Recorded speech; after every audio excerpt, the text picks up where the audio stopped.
El hombre es director del Centro de Economía Política, CEPA. Fue funcionario director de YPF. No recuerdo si YPF o YPF Litio. Ahora le voy a preguntar a quien ya mismo presento. Hernán Lecher, ¿cómo estás? Bienvenido. ¿Qué tal? ¿Cómo están? ¿YPF Litio qué es? No, yo fui vicepresidente de YPF Litio. Ahí está. Trabajaba en YPF, era funcionario Claro. de YPF, o empleado en realidad de YPF, y tenía otras tareas. Estuve en Metrogas, estuve en... Está bien. Yo me acuerdo que hemos hablado bastante en su momento por el tema litio. Te tenía referenciado ahí, pero no me acordaba cómo era el organigrama. YPF Litio se creó en la gestión anterior. Sí. Yo, de hecho, fui el primer vicepresidente porque las autoridades originarias eran Roberto Salvarezza de presidente y yo de vice. Así que todo el impulso que hoy lamentablemente está, digamos, sin impulso, pero toda esa tarea que habíamos hecho, la verdad que era bastante interesante para una compañía como YPF. Hay algo de lo que decís que me da pie para preguntarte algo que vengo pensando hace mucho tiempo. Por un lado hay una sensación de que Vaca Muerta es como una política de Estado, va atravesando los distintos gobiernos, sobre todo desde la estatización de YPF, y desde que YPF hizo punta, dijo vamos a empezar a desarrollar este recurso. Tardó varios años en arrancar, también por una cuestión de costo de aprendizaje y demás, pero arrancó. Y ahora es como que tiene un nuevo acelere. No sé si ese nuevo acelere obedece a que el gobierno de Javier Milei le da a las empresas las condiciones que las empresas reclamaban, o es que la cosa está decantando por todo el laburo previo que se hizo. No sé cómo lo ves vos. No fue una política de Estado. Hubo determinados gobiernos que lo pusieron o le dieron centralidad desde el Estado. Yo te diría que Vaca Muerta es un alto negocio. Sí, claro, por supuesto. Y entonces funciona porque es un alto negocio. Es decir, es tan rentable que funciona. Pero hay dos momentos muy importantes donde sí fue política de Estado y donde Vaca Muerta cambia su centralidad o toma centralidad. La primera es que con la estatización de YPF hace el costo hundido, sí, el costo de aprendizaje, para que la producción de Vaca Muerta se equipare con los costos de producción de no sé, de Permian, qué sé yo, de Estados Unidos, a nivel internacional. Sí. Y entonces, ahí el escenario es distinto. Cuando vos ves esa curva, es YPF, después cuando realmente rentable aparecen el resto de las empresas. Es así, funciona así, funciona así. Funcionó así, los datos son objetivamente así. Es muy importante aclararlo porque hoy, de nuevo, todo el mundo se llena la boca con Vaca Muerta. Pero si no hubiese existido eso, YPF privada no lo hubiese hecho. Seguíamos esperando. Vaca Muerta iba a estar ahí, no es que se le van a llevar. Iba a estar ahí. Pero el costo de aprendizaje no lo iba a hacer nadie. Porque básicamente lo hicimos el conjunto de los argentinos. La segunda cuestión tiene que ver con el gasoducto. ¿Por qué? Porque cuando vos lograste sacar los hidrocarburos a precio internacional, la cuestión es, perfecto, pero los tengo en Neuquén. ¿Y ahora qué hago? ¿Dónde los tengo que poner? Donde sirven, donde se los demanda. Bueno, eso era el gasoducto, el transporte en definitiva. Así que con sus idas y vueltas, la segunda etapa tiene que ver con el transporte. Milei se monta sobre esas dos cuestiones y hace un fenomenal negocio privado. Fin, no hay mucho más. Es más, se los podría hasta explicar en términos macroeconómicos. Cuando uno ve, ustedes lo deben haber visto, es interesante para mostrarlo gráficamente. Cuando vos ves la balanza energética de los últimos, no sé, 8 años, ves que es siempre negativa, sí, todos los años, salvo 2020, que por la pandemia, queda más o menos a la par del cero, digamos, del eje. Y este año te va a dejar 5.000 palos. Sí.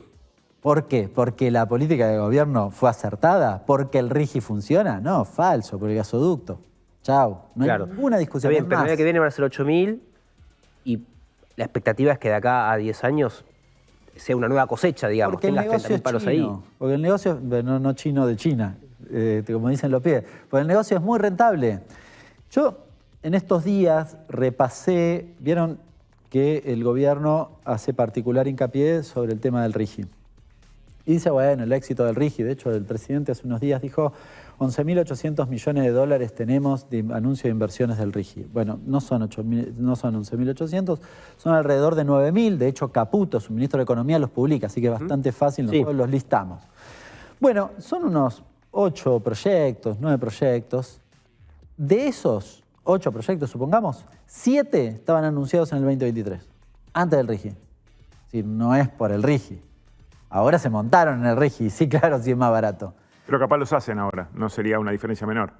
En el 2023 los estaban anunciando. Un proyecto de ese tipo tarda 2, 3, 4 años. Incluso en el RIGI va a tardar eso. De hecho, ustedes saben que el régimen de grandes inversiones, por ejemplo, establece libre disponibilidad de divisas en el tercer año. El tercer año es cuando empezás a producir, básicamente. Está pensado con esa lógica. Con lo cual, digamos, lo anunciaron el 23 porque lo tenían en carpeta, lo iban a hacer igual, existiera el RIGI o no existiera el RIGI. El caso más paradigmático es, yo les dije 8 y les nombré 7. El que queda es el de Petronas. La planta de GNL, decís. Claro, que el gobierno anuncia con bombos y platillos. Ayer ustedes veían el diario Clarín, entonces ven la foto de todos los CEOs de las empresas, wow, qué buenísimo. Reemplazaron una inversión de 30.000 millones de dólares por una de 3.000. Es objetivamente así, donde además no vas a tener el puerto, vas a tener barquitos. No lo desmerezco, pero la verdad que no es lo mismo. Para la Argentina, el negocio era Petronas, no tenés el negocio de Petronas, tenés un negocio muchísimo más chiquito, que igual termina siendo rentable porque básicamente Pero había voces críticas respecto de la factibilidad de esa mega planta de liquefacción. El CEO de Total el año pasado fue muy crítico diciendo que ellos invirtieron en planta de liquefacción en Asia y le salieron 30.000, 40.000 millones de dólares, que el precio del GNL es muy, muy inestable, que vos capaz invertís esa cantidad de dinero y después no sabés cuánto va a estar el precio, claro, que no tenés los mercados asegurados. O sea, fue muy crítico. Esto pareciera de una menor inversión, pero un menor riesgo. ¿Pero vos me decís que Petronas se fue por eso? Porque yo tengo entendido otra cosa. Hoy, es más, no sé si se fijaron, nunca nadie dijo que Petronas se fue. Ni Petronas dijo que se fue. Ni Petronas. Bueno, Petronas se fue, está claro, a esta altura del partido nadie tiene duda de que se fue. ¿Por qué se fue Petronas? Petronas se fue porque el gobierno inconsultamente presiona a la compañía estatal, a YPF, para modificar la ubicación del proyecto. O sea, vos decís que Petronas se fue porque no se hace en Bahía Blanca y se hace discusiones, dice Fernando, también, pero no era la discusión que tenías con Petronas. Petronas ya había tomado la decisión. Es más, créanme, había cosas firmadas y escritas. Sí. Faltaba el plan de inversión, o sea, estabas ahí. Porque cuando vos haces un acuerdo de este tipo, tardá 3 años de discusiones. Bueno, se habían hecho esos 3 años, eso es costo hundido, se había hecho. Faltaba el plan de inversión, nada más. Es más, si ustedes se fijan... Faltaba también, en ese momento no se hablaba de RIGI, pero sí se hablaba de un régimen de incentivo particular para el GNL. Sí, que estaba aprobado en diputados y que no estaba aprobado en el Senado, pero que era muchísimo más interesante que el GNL, que el RIGI, porque, por ejemplo, te daba libre disponibilidad de divisas al 50%. Y Petronas lo aceptaba. Entonces, ¿para qué el RIGI? Es más, búsquenlo, no me crean a mí, debe haber sido fines de enero, principios de febrero de este año. Se reúne la plana mayor de Petronas con los funcionarios del gobierno. Está Caputo, en ese momento estaba el jefe de gabinete Pose. Y la noticia es que le piden que aprueben en el Senado la ley para que hagan el acuerdo de inversión. Porque en ese momento no se estaba discutiendo el RIGI. Lo insólito que el gobierno le dijo, bueno, no, dejá, yo te voy a dar el RIGI ahora. Te voy a regalar mucho más de lo que pedís. ¿Se entiende lo insólito, no? Es decir, nosotros estamos haciendo un acuerdo, él me pide 10 y yo le digo, no, quédate tranquilo, yo te doy 20. Total, ¿sabés qué me sobra? No tiene sentido. De nuevo, hay un montón de discusiones que uno puede profundizar en materia, si querés más técnica, está bien lo que decía de nuevo Fernando, respecto incluso de la ubicación que Petronas ya había decidido, pero supongamos que esa fuera una discusión válida y era mejor hacerlo porque Punta Colorada era mejor. Bueno, fantástico, eso es una discusión válida. El problema es que no era lo que habías discutido con la compañía, era falso. Entonces, metiste la política, los que acusan a la política de Cast y demás, metieron la política, implosionaron un acuerdo que estaba... No, fue un retroceso porque ya vos tenías elegido Bahía Blanca.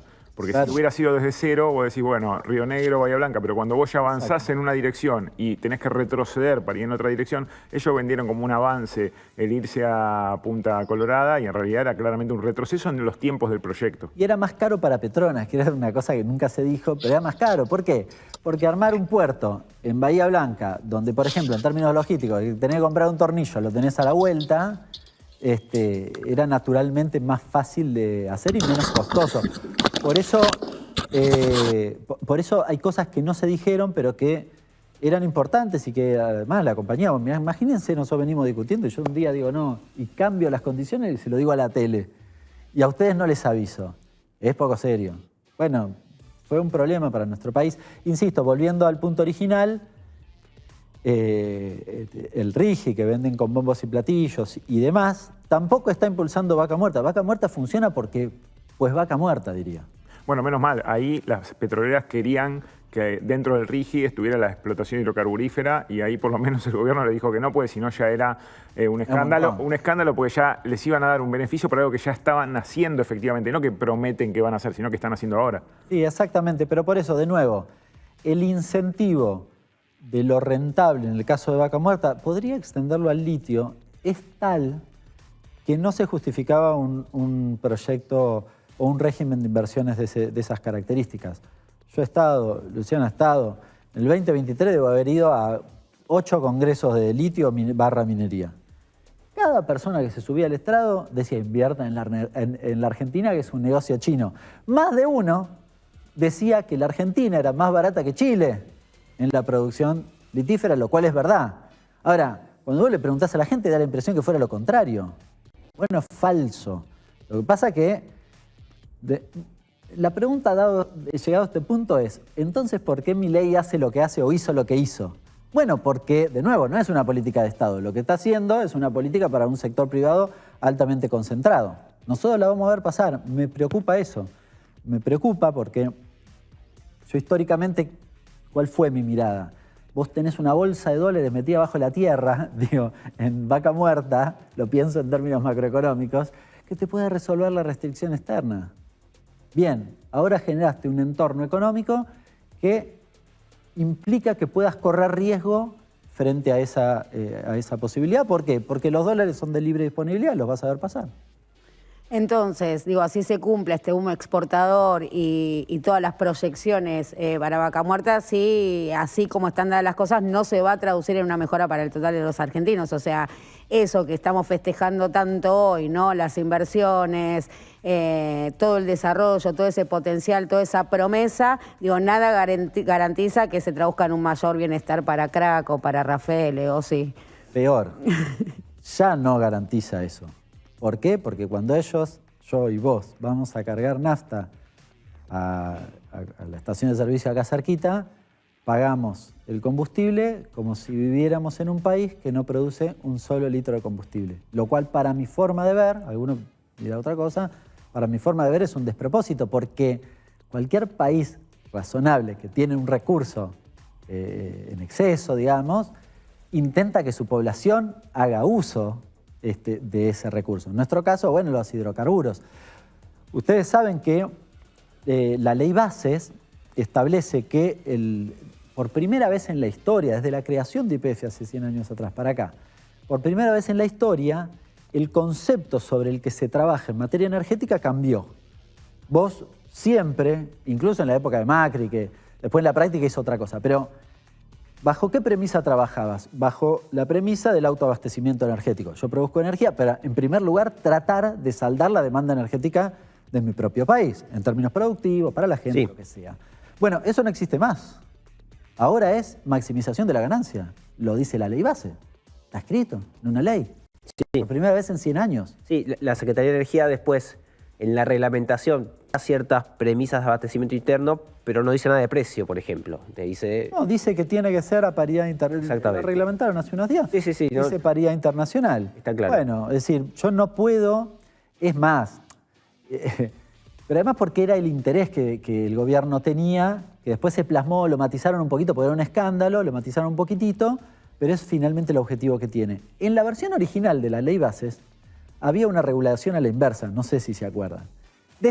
Un artículo decía, La empresa privado estatal, o sea, YPF, no lo mencionaba, es privado estatal, no puede vender a un precio que sea distinto al de paridad internacional. Sí. O sea, le prohibía vender por debajo.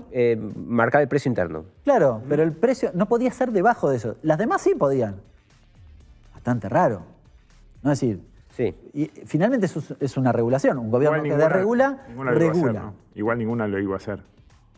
No lo sé, porque no sé si en algún momento con un precio internacional X no tenían un margen de rentabilidad tal que les permitía bajar un toque el precio y ganar mercado. No lo sé. Macri no hizo eso, pero en su gestión la resolución 46 era la que básicamente le permitió en la generación, en realidad... La de Tecpetrol. Claro. Subsidios. Perjudicar, le hizo perder parte del mercado a YPF en beneficio de las empresas privadas. Bueno, Y después se comió un juicio, o bueno, no llegó al juicio, pero después como la revisó, creo que con Lopetegui, Techin protestó. Sí, hubo un problema ahí porque Techin decía, produje tanto gas en Fortín de Piedra y después cuando vino el FMI, el acuerdo con el FMI, había que ajustar el gasto. Lopetegui le dijo, no te puedo reconocer eso, te reconozco hasta acá abajo. ¿Cómo era la cosa? Era bastante graciosa, tristemente graciosa. Porque, ¿qué decía la norma en términos generales? Decía, mira, si vos vas a producir algo más, yo te lo garpo, ¿no? Entonces, la empresa privada que se metía ahora, tarde, que no había hecho el costo de inversión original, no había afrontado las dificultades originarias, qué sé yo, a esa, perdón el término, la cagaba. Y a la que venía ahora la premiaba. Sí, porque la producción incremental de YPF no podía ser tanta como la que tenía Tecpetrol, porque Tecpetrol empezaba de cero y YPF ya había invertido un montón. Bueno, hay mecanismos para intervenir, porque eso es una intervención en el mercado. Bueno, Milei utiliza otra, que es esta, ¿no? Que finalmente garantizar un negocio fenomenal, yo diría en detrimento de todos nosotros, que finalmente lo garpamos como si no tuviéramos nada que ver en un país que produce hidrocarburos y que es la segunda reserva del no convencional. Hernán, muchísimas gracias por haber venido, por visitarnos y bueno, será hasta prontito, hasta cualquier momento. Un gusto. Y mirá cómo pasamos de este análisis tan fino y tan crudo a la fiesta, te diría yo, a la fiesta de Vaca Muerta, porque habló Pablo Roca, hubo foto de todos los CEOs de las empresas festejando justamente este cambio que acaba de describirnos Hernán con tanta precisión,